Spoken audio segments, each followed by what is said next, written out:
Hi everyone! Welcome! Ngayon po ay isang espesyal na araw para sa amin. At we're celebrating a very special milestone, ang aming 25th wedding anniversary. It's been an incredible journey full of love, laughter, and lot of memories. Gusto lang po namin ibahagi sa inyo ang aming kwento.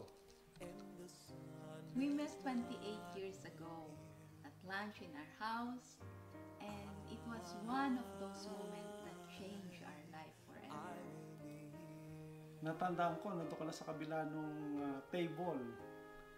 And I'm thinking, she is something special.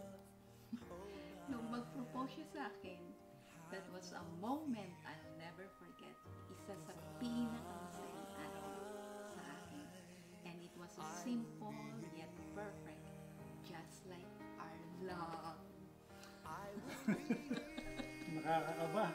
Kasi ang panahon na yun hindi mo alam kung anong mangyayari.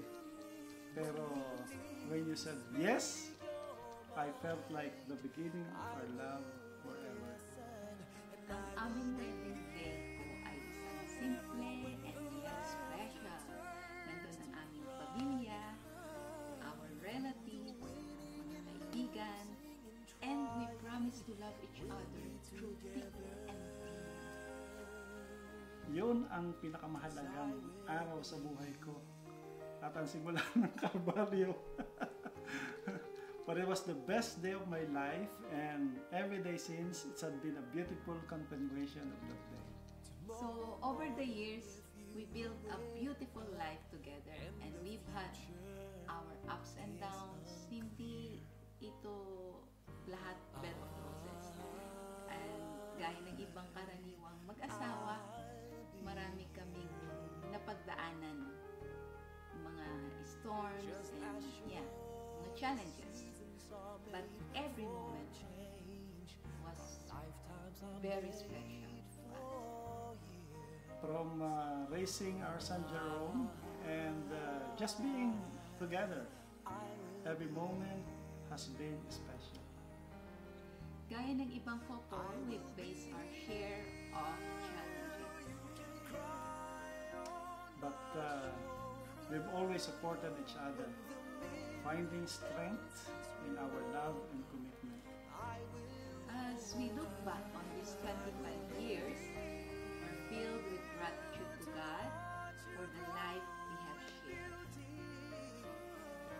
Every moment, every memory is a reminder of our faith to God, our love, and the beautiful journey we had together. Thank you for being my partner, my best friend, my comforter, and my soulmate. I look forward to many more years with you. You are my love and my inspiration. Here's to us, and the future will building Cheers! together.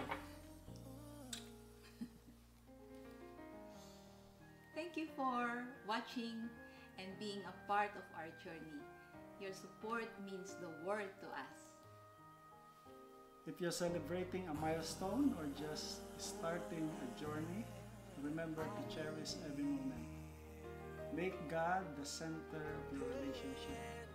Ang sabi doon sa Psalms 127:1, except the Lord build the house, they labor in vain that build it.